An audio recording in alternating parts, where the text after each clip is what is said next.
गिनती 18 उसकी 12 आयत को स्क्रीन के ऊपर देखेंगे। फिर उत्तम से उत्तम ताजा तेल, उत्तम से उत्तम नया दाख मधु और गेहूं अर्थात इसकी पहली उपज जो वो यहोवा को दे, मैं तुझको देता हूं। एक बात अपने मन में बिठा लो आज कि आप लोग जो बैप्टाइज हो चुके हैं, जो परमेश्वर के लहू में धुल चुके हैं, जो परमेश्वर के हो चुके हैं, परमेश्वर की इच्छा आप लोगों के लिए यह है कि वो आपको हर एक चीज बेस्ट देना चाहता है। एवरीथिंग, हर चीज मैं इस संसार की और आत्मिक भी और संसारिक भी जो आपसे संबंधित है, वो सब कुछ मैं उसकी बात कर रहा हूं। मन में बिठा के रखो, एवरीथिंग, वो आपका फाइनेंस हो, सेहत हो, लाइफ हो, फैमिली हो, स्पिरिचुअल लाइफ हो, वो मिनिस्ट्री हो, परमेश्वर की निगाहों में जो वो आपके लिए देखता है, वो आपको बेस्ट देना चाहता है, दी बेस्ट। उसने कहा पहले बेस्ट में से चुनो कि सबसे बेस्ट क्या है, उस बेस्ट में से भी बेस्ट मैं तुमको दूंगा। कि पंजाब के 22 जिलों की बेस्ट गेहूं चुनो, हां, फिर उन बेस्ट में से लेके आओ और उन बेस्ट में से मैं बेस्ट तुमको दूंगा। यह दिमाग में बिठा लो कि परमेश्वर जब अपने एक विश्वासी को देखता है, आज वो किस तरह से देखता है। वो आपको इसलिए इस निगाह से देखता है, परमेश्वर कहता है कि मैं तुमको राजा और याजक के रूप में देखता हूं। क्यों? जब प्रभु यीशु मसीह मुर्दों में से जी उठे, अब वो हमारा महायाजक और हम हारून की तरह वो हमारा महायाजक और उसके बेटों की तरह जो वो याजक का काम करते थे, हम परमेश्वर के याजक हैं। प्रकाशित वाक्य 1 उसकी 5-6 आयत जो भी स्क्रीन पे हो उसे निकालेंगे अगर है तो। उसमें क्या लिखा? परमेश्वर ने तुमको एक राजा और क्या बनाया? याजक बनाया। उस आयत को निकाल के रखो। क्या बनाया तुमको? राजा और। वो कहता मैं तुमको राजा और याजक के रूप में देखता हूं। पुराने नियम में मैंने कहा था कि मैं राजा को बेस्ट तेल, बेस्ट गेहूं, बेस्ट ब्लेसिंग्स दूंगा, और आज याजक के रूप में वो आपको देखते हैं। हर बंदा अपना मसला हल करवाना चाहते हैं, लेकिन उसका प्रोसीजर फॉलो करना नहीं चाहता। जो मैं आपको दे रहा हूं वो परमानेंट है, क्योंकि मैं वर्ड से आपको दे रहा हूं। लोग हीलिंग चर्च में जाते हैं, हीलिंग पा लेते हैं, लेकिन उनकी कंडीशन चेंज नहीं होती, क्योंकि कंडीशन चेंज करने वाला वचन है। हीलिंग एक जरिया है। जैसे मेरी लाइफ में हीलिंग एक जरिया थी कि मैं हील होना चाहता था, लेकिन परमेश्वर को कोई प्यार नहीं करता था मैं, और चर्च में मालूम हुआ हीलिंग होती है, इसी कारण मैं चर्च में गया। लेकिन जब परमेश्वर का प्लान समझ आता है, जो हीलिंग से भी ऊपर है, जो आपको बेस्ट लाइफ देने का है,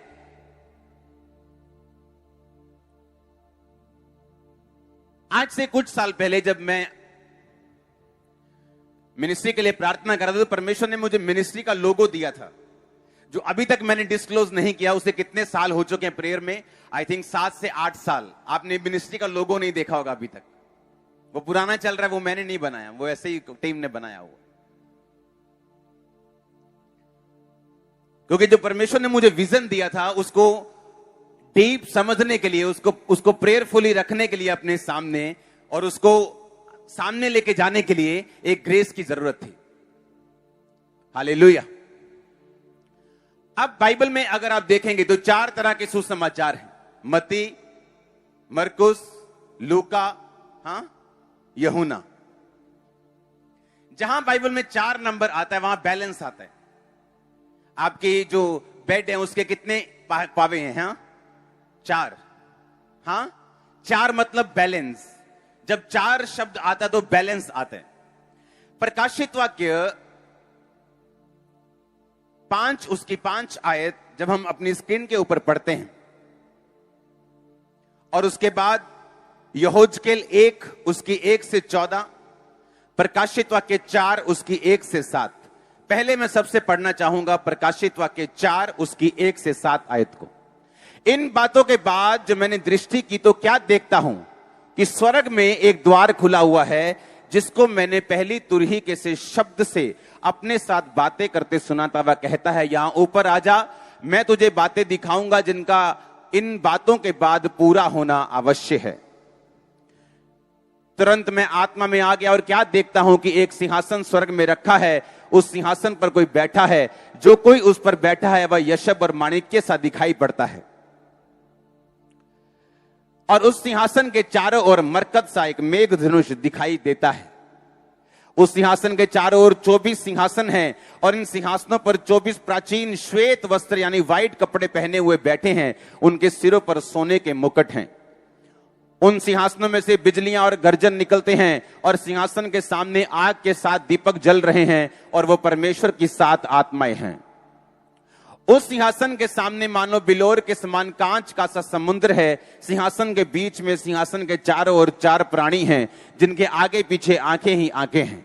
पहला प्राणी सिंह के समान है, दूसरा प्राणी बछड़े के समान है, तीसरे प्राणी का मुंह मनुष्य का सा है, और चौथा प्राणी उड़ते हुए उकाब के समान है। अब हम पढ़ेंगे यहोजकेल 1 उसकी 1 से 14 आयत। यहां पर 3 नबी हैं बाइबल में जो बहुत बड़े गिने गए हैं, यशाया, यर्मिया और यहोजकेल। इन तीनों नबियों ने जो देखा है वो बहुत ही उत्तम है, जो परमेश्वर ने उनको दिखाया। इनको मेजर प्रॉफिट बाइबल के कहते हैं।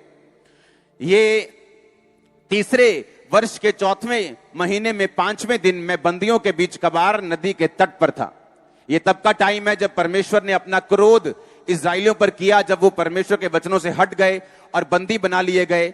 और उस समय स्वर्ग खुल गया और मैंने परमेश्वर के दर्शन पाए।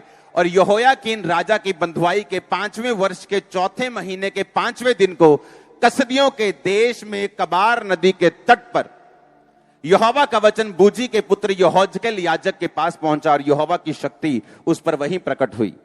जब मैं देखने लगा तो क्या देखता हूं कि उत्तर दिशा से बड़ी घटा लहराती हुई आग सहित बड़ी आंधी आ रही है, और घटा के चारों ओर प्रकाश और आग के बीचों बीच से झलकाया हुआ पीतल सा कुछ दिखाई देता है।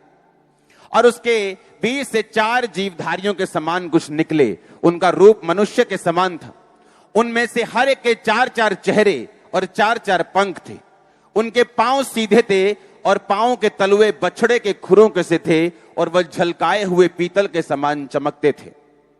उन चारों के पंखों के नीचे मनुष्य के से हाथ थे, और उन चारों के मुंह और पंख इस प्रकार के थे। उनके पंख एक दूसरे से मिले हुए थे, और वो अपने आमने सामने सीधे ही चलते हुए मुड़ते नहीं थे। उनके सामने के मुखों का रूप मनुष्य का था। उनके चारों ओर की दाहिनी ओर के चेहरे शेर के थे, बाहिनी ओर के मुख बैल के से थे, और पीछे का मुख उकाब पंछी के जैसा था। सब बोलो आमीन। हमने एक दर्शन सुना यहोजकेल का, जहां वो ये कह रहा है कि मैं जब बंदियों के बीच में था तो यहोवा की शक्ति मुझ पर प्रकट हुई, और नदी के किनारे मैंने देखा उत्तर दिशा से एक बहुत बड़ी घटा आ रही है, और मैंने एक स्वर्गदूतों को देखा, और उन दूतों के 4 चेहरे थे। पहला चेहरा शेर के समान था, बैल के समान था, एक मनुष्य के जैसा था, और एक उड़ता हुआ उकाब पंछी। यही दर्शन इसने देखा, और यही दर्शन प्रकाशित वाक्य में यूहन्ना परमेश्वर के चेले ने देखा। जब परमेश्वर ने उसको खुद दर्शन दिखाया तो यूहन्ना ने देखा, और सेम यही चीज जो थी वो अलग अलग बाइबल में और भी पदों में है, और यही चीज यहोजकेल ने देखी। बाइबल में जब भी हम ऐसा कोई भी दर्शन देखते हैं, जिस तरह मैंने आपको बताया था कि ऐसे दूत जब उनको परमेश्वर के दास ने देखा, तो उन दूतों ने 2 अपने पंखों से अपने चेहरों को ढका हुआ था, और 2 पंखों से अपने पैरों को ढका हुआ था। और मैंने आपको बताया था इनका मतलब प्रोफेटिकली ये है कि वो दूत ये नहीं चाहते थे कि उनके चेहरे को देखकर उनकी तुलना परमेश्वर से की जाए। वो हम्बल रहना चाहते थे, और नहीं चाहते थे कि उनकी जो परमेश्वर की महिमा है कोई उनके साथ परमेश्वर को कंपेयर करे, और परमेश्वर की महिमा है जो घटे, वो नहीं चाहते थे। इसलिए उन्होंने अपने चेहरे को अपने पंखों से ढका हुआ था। पांव को ढकने का मतलब था अपनी चाल को शुद्ध करना, अपने जीवन में अपने परमेश्वर के साथ जो चाल चलना है आपका, उसको एक्यूरेटली लेके चलना। यहां पर जब 4 चेहरों का जिक्र आता है, हम क्या देखते हैं कि 4 सुसमाचार हैं। 4 तरह के सुसमाचार, जिसमें से एक शेर के समान है, अगर आप देखें, एक बैल के समान है, एक मनुष्य के समान है, और एक उकाब, उड़ता हुआ उकाब पंछी के समान है। अगर हम इन चारों चीजों को देखें तो यह परमेश्वर का एक मैसेज है। एक भी चीज बाइबल में ऐसी नहीं है जो परमेश्वर ने की हो और उसमें आपको सिखाने के लिए एक भी मैसेज ना हो। जब प्रभु यीशु मसीह ने उस लड़के को चंगा किया, 38 साल के रोगी को चंगा किया और कहा अब फिर से पाप मत करना, ऐसा ना हो इससे भारी मुसीबत तुझ पे आन पड़े। इसका मतलब क्या? हीलिंग लेने से पहले भी और हीलिंग लेने के बाद भी मुझे पाप से क्या रहना है? दूर रहना है। अगर मैं पाप से दूर नहीं रहूंगा तो हो सकता है जो 38 साल से जो रोग था, यीशु मसीह ने कहा इससे भी भारी मुसीबत कोई आ सकती। इमेजिन करो, 38 साल में उस व्यक्ति ने अपने सारे फ्रेंड्स लॉस्ट कर दिए थे, क्योंकि उसने कहा, यीशु मसीह ने कहा तू हील होना चाहता है? कहता हाँ, पर मेरे को कोई बंदा नहीं हैगा कि स्वर्गदूत जब पानी हिलाते हैं तो मुझे जल्दी से उतार दे। मैं हील तो होना चाहता हूं, पर मेरा कोई रिश्तेदार नहीं, मेरे परिवार ने भी मुझे छोड़ दिया है, मेरे दोस्तों ने भी छोड़ दिया है, कोई ऐसा नहीं जो मुझे आके उस पानी में, कुंड में उतार दे। इतनी बड़ी मुसीबत में होने के बावजूद यीशु मसीह ने क्या कहा? इससे भी भारी मुसीबत तुझ पे आ सकती है अगर तू पाप नहीं छोड़ेगा। यीशु मसीह ने एक एक वर्ड में हमें एक रेवलेशन दी है, हमें एक मैसेज दी है। यह बात मैंने इस पद से इसलिए शुरू की है कि आपको यह बात समझ हो कि परमेश्वर अगर आपको देखता है, वो इस आंख से, इस सोच से, इस दिल से देख रहा है कि मैं अपने बच्चों को बेस्ट देना चाहता हूं, बी बेस्ट। आप जिस मर्जी पोजीशन में हो, मैं आपको प्रोफेसी दे रहा हूं, आप बेस्ट की ओर जा रहे हैं आज से यीशु मसीह के नाम में। आप अगर बीमार के रूप में आए हैं यहां पे, आज हीलिंग आपका हिस्सा होगी यीशु मसीह के सामर्थ्य नाम में हुआ। आमीन हो जा, हालेलुया। अब 4 चेहरों का जिक्र बाइबल में किया गया। उन 4 चेहरों को आप स्क्रीन पे हम देखेंगे। जब उन 4 चेहरों को हम अपनी स्क्रीन पे देखते हैं तो वो इस तरह के थे। इसको फुल स्क्रीन पे दिखाओ। एक चेहरा इंसान का, एक शेर का, एक उड़ते हुए उकाब का और एक बैल का। अब ध्यान से मेरी बात सुनना, यह परमेश्वर का एक मैसेज था। परमेश्वर यह चाहता है कि उसके लोग जो हैं वो आलसी ना हो, वो बेस्ट हो। वो क्या हो? वो बेस्ट हो। इन चेहरों के बारे में हम बात करेंगे आज संडे शाम को, जब तक ये खत्म नहीं होता। 4 तरह के सुसमाचार हैं और ये 4 सुसमाचार परमेश्वर हमें पहले से ही दे रहा है। और उसने प्रकाशित वाक्य में भी कहा कि एक का चेहरा शेर के समान, एक का मनुष्य के समान, एक का बैल के समान और एक का उड़ते हुए उकाब पंछी के समान था। जब हम शेर की बात करते हैं, शेर दिखाता है बड़े दिल को, साहस को, ताकत को, लीडरशिप को, ना डरने को। अगर आप देखें तो जंगल में जो सबसे ताकतवर जानवर है वो शेर नहीं है, लेकिन फिर भी शेर जंगल का राजा कहलाता है। अगर शेर और टाइगर की, बाघ की लड़ाई हो जाए तो बाघ उसे हरा सकता है और 100 में से 70-80 बार उसे हरा देगा, लेकिन फिर भी जो बाघ है वो जंगल का राजा नहीं। जंगल का राजा शेर को ही बोला जाता है। पता है क्यों? शेर का अगर आप पोस्टमार्टम करें, उसका हार्ट बड़ा होता है बाघ से भी। शेर मर जाएगा लेकिन लड़ना कभी नहीं छोड़ेगा, पीछे कभी नहीं हटेगा। मर जाएगा वो। अगर बाघ को लगेगा कि मैं मर रहा हूं, वो भाग सकता है।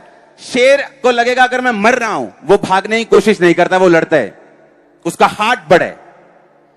अगर हम एक चेहरा शेर के रूप में देखते हैं, उसका एक मतलब है। दूसरा चेहरा उसने कहा कि वो चेहरा एक ऑक्स के, एक बैल के समान था। जब हम बाइबल में हम ऑक्स को देखेंगे, हम मेहनत को देखेंगे। आज हर बंदा शेर बनना चाहता है, लेकिन इन 4 चेहरों को पूरे किए बिना आप इफेक्टिवली याजक नहीं बन सकते। और अगर आप असरदार याजक नहीं हैं, मैं आपको फिर बताना चाहता हूं, ये चर्च, मैं ये बात आपको 16 साल से बता रहा हूं, 15 साल से जैसे मैं प्रीच कर रहा हूं कि मैं विश्वासियों की चर्च नहीं चाहता हूं। मैं पास्टर्स, आप पास्टर्स हैं, आप इवेंजलिस्ट हैं, आप सेवक हैं, आप परमेश्वर के सेवा करने वाले। ये मैं कब से बता रहा हूं आपको? ये मैं आपको शुरू से बता रहा हूं। कि वो विश्वासियों की मंडली नहीं चाहता हूं जो कंफर्टेबल सरमन सुनने के लिए आते, पास्टर साहब से हैंडशेक करते हैं, प्रार्थना करवाते हैं और उसके बाद चले जाते हैं। मैं आपको चैलेंज करने के लिए आया हूं, क्योंकि मैं बाइबल को आपकी लाइफ में पूरा होता हुआ देखना चाहता हूं। मैं वो लोग नहीं देखना चाहता जो हीलिंग के लिए बैक करते रहे, जो प्यार के लिए भीख मांगते रहे, जो हमेशा डाउन लाइफ जीते रहे। मैं आपको बेस्ट लाइफ देने के लिए जितना हो सके आपको वचन की उतनी गहराई में लेके जाऊंगा, और मैं आपकी लाइफ के ऊपर कमांड करता हूं, जिंदगी आज से सेम नहीं है यीशु मसीह के नाम में। Hallelujah, hallelujah. दूसरा चेहरा ऑक्स के समान है, बैल के समान। बैल काम को दर्शाता है, बैल सख्त काम को दर्शाता है, बैल मेहनत को दर्शाता है। जब आप बैल को देखते हैं, आप जानते हैं परमेश्वर शुरू से इन चेहरों की रेवलेशन देता आया। शायद इसीलिए जब शायद हारून को भी ऐसी रेवलेशन मिली हो और इस्राएलियों ने कहा कि हमें तो बछड़ा बना के दे, हम उसकी पूजा करेंगे, तो पौलुस ने कुलस्सियों 2 उसकी 18 में हमें एक वार्निंग भी दी है। वो वार्निंग क्या है? कहता कोई मनुष्य आत्महीनता और स्वर्गदूतों की पूजा करके तुम्हें इस दौड़ के प्रतिफल से वंचित ना करे। कहता है इसका मतलब यह नहीं है कि तुम इन चीजों की क्या करो, पूजा करो, तुम ये लोगो लगा लो और सुबह हाथ जोड़ो। ओके, कहता कोई भी मनुष्य तुम्हें स्वर्गदूतों की पूजा करके इस दौड़ से पीछे ना कर दे, क्योंकि ये स्वर्गदूत हैं, परमेश्वर नहीं। इसीलिए स्वर्गदूत ने अपने चेहरे को ढक लिया कि जब तुम मुझे देखो तो ऐसा ना कहो कि वाओ देखो परमेश्वर जैसा लग रहा है, कितना सुंदर है। उसने कहा मैं अपना चेहरा ढांक लूंगा ताकि तुम्हारी निगाहें परमेश्वर की ओर ही रहें। हालेलुया। अब पौलुस कहता कि तुम स्वर्गदूतों की पूजा करके अपने आप को इस दौड़ से वंचित मत कर देना, पीछे मत रख लेना। जहां जहां आप बैल देखते हैं, आप ताकत को देखते हैं। बैल का मतलब है, आप एक पुराने टाइम में ट्रैक्टर नहीं होते थे, अलग अलग तरह के हथियार नहीं होते थे। बैलों के ऊपर एक जुआ डाल के सारे जमीन को पोला किया, उसको सॉफ्ट करके उसको तैयार किया जाता था। जिनके पास बैल होते थे वो अमीर होते थे। जब एलिया एलीशा को चुनने के लिए आया सेवा के लिए, तो उसके पास 12 जोड़ी बैल थे। बैल मतलब प्रोस्पेरिटी। जिनके पास बैल होते थे, बैल का मतलब है ताकत। बैल कभी थक के बैठते नहीं, लगातार काम कर सकते हैं, बड़े आराम से काम कर सकते हैं, बड़ी दूर तक आपको लेके जा सकते हैं। और परमेश्वर ने क्या कहा? उसने कहा हे दुनिया के थके हारे और बोझ नीचे दबे लोगों, मेरे पास आओ, मैं तुम्हें विश्राम दूंगा। मेरा जुआ अपने ऊपर उठा लो और अपना जुआ मुझे दे दो। हम जब भी देखते हैं बैल 2 की जोड़ी में होते हैं, परमेश्वर कहता अपना जुआ क्या कर, मुझे दे, और मेरा जुआ खुद रख के मेरे साथ खेत में चल, मेरे साथ रूहों को बचा, मेरे साथ। कितने मेरी बात को समझ रहे हैं? उसने कहा मेरा जुआ हल्का है। आमीन। तेरा जुआ भारा है। तो अपनी लाइफ से थक चुका है, बीमारियों से लड़ लड़ के, कमेटियां डाल डाल के, सब तो फाइनेंस खराब कर चुका है, सेहत खराब कर चुका है, लाइफ खराब कर चुका है, फैमिली खराब कर चुका है। तेरा जुआ भारा है, मेरा जुआ हल्का है। उसे ले ले, आ चल सेवा करते, मैं तुम्हें बेस्ट दूंगा, बेस्ट बेस्ट बेस्ट बेस्ट। उसने कहा तुम्हारा जुआ भारा है, तुम नहीं उठा सकते। मेरा जुआ हल्का है। और बैलों पे क्या डालते थे? जुआ। उस पे जुआ डाल के उसके पीछे खड़े होके जमीन को फिर सॉफ्ट करके उसे बीज डालने के लिए तैयार करते थे। मैंने देखा लोगों को, उनको सेवा का काम करना नहीं आता, मेहनत करनी नहीं आती। उन्हें लगता है सिर्फ प्रार्थना करेंगे और सारा कुछ हो जाएगा। परमेश्वर ने 4 चेहरों में एक बैल का चेहरा इसलिए रखा कि हम बैल की लाइफ को स्टडी करें कि बैल किस तरह से काम करता है, किस तरह से वो दिन रात अपने मालिक के लिए खेतों में जाता है। गंदे खेतों में, मिट्टी वाले खेतों में मिट्टी के साथ मिट्टी हो जाता है ताकि वो फसल जो मालिक चाहता है उसे पैदा किया जा सके। एक बात को हमेशा याद रखो, अगर बाइबल ने हमें यह रेवलेशन दी है कि एक चेहरा उसने बैल का सा देखा, वो आपके लिए और मेरे लिए मैसेज था। आज इस महीने में इस चर्च से कम 10 से 15 लाख लोगों ने इंडिविजुअली सुसमाचार सुना है। मैं टीवी की बात नहीं कर रहा हूं जहां लाखों लोग सुनते हैं, मैं यूट्यूब की बात नहीं कर रहा हूं 1 करोड़ लोग सुनते हैं, मैं दूसरे माध्यम की बात नहीं कर रहा हूं, फेसबुक से भी लाखों लोग सुनते हैं। मैं सिर्फ इंडिविजुअल बात कर रहा हूं, अकेला अकेला, ऐसे मैं और ऐसे सड़क पे जाके ऐसा एक तू, 15 लाख एक महीने में लोगों ने सुसमाचार सुना है। अब सुनो ध्यान से, आपको क्या लगता है कि सिर्फ प्रार्थना से हो रहा है? आज जो काम मेरी टीम कर रही वो काम मैंने किया है। आज भी आपके क्रिश्चियन गांव में अगर आप मुझे लेके जाएंगे, मैं आपको रास्ता बताऊं, कौन सा घर किधर है, कौन सी गली किधर है। और जब मैं ये काम पंफलेट बांटने के लिए और सुसमाचार देने के लिए जाता था, दुखी होकर नहीं, एक्साइटमेंट में। और मोस्टली मेरा विरोध उस गांव के क्रिश्चियन लड़के करते थे। कभी किसी के साथ लड़े नहीं, अपना काम किया, सुसमाचार, प्रचार। और आज जो मैंने बोया था, मैं लाखों की गिनती में काट रहा हूं। अगर हम मेहनत नहीं करेंगे, अगर हम बैल के समान नहीं होंगे, तो बाइबल का एक वचन मैं आपको पढ़ाना चाहता हूं। नीति वचन 14 उसकी 4 आयत को पढ़ेंगे। लिखा, जहां बैल नहीं वहां गौशाला स्वच्छ तो रहती है, पर बैल के बल से अनाज की बढ़ती होती है। जहां बैल नहीं है, कहता गौशाला स्वस्थ और स्वच्छ रहती है। कुछ करना ही नहीं तो विरोध तो होना ही नहीं, कुछ करेंगे तो पंगा बढ़ेगा। हां, कुछ करना ही नहीं तो खर्च होना ही नहीं, कुछ करना ही नहीं तो बसें भी नहीं चाहिए, कुछ करना ही नहीं तो विरोध भी नहीं होगा। स्वच्छ लाइफ जिएंगे। ना ना ना ना ना, साडे कैरियर नु कुछ ना हो जाए, ना ना ना हमारे फाइनेंस को कुछ गड़बड़ ना हो जाए, हाँ ना ना ना पीछे पड़ जाएंगे ये लोग यीशु मसीह का नाम ले, ना ना ना मेरे बिजनेस को कुछ नहीं होना चाहिए। चुप चुप करके काम करते हैं।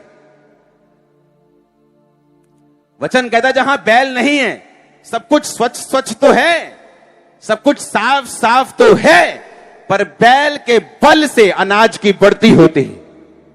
अनाज का मतलब रूहें, अनाज का मतलब जो सोल्स बचने वाली रहती हैं, उनकी बढ़ती अगर करनी है तो तुमको बैल की तरह काम करना पड़ेगा। बाइबल कहती है तुमको शेर की तरह भी काम करना पड़ेगा, तुमको दलेरी दिखानी पड़ेगी, तुमको डर अपना निकालना पड़ेगा, एक कदम तुम्हें बढ़ाना पड़ेगा। ऐसा नहीं है कि जब गोलियत को दाऊद मारने के लिए गया तो दाऊद निडर था, वो बेडर था, ऐसा नहीं था। अपने डर के बावजूद वो गोलियत को पीछे बढ़ के नहीं, बल्कि उसने आगे फॉरवर्ड होके मारा था और वो उसके माथे पे लगा था।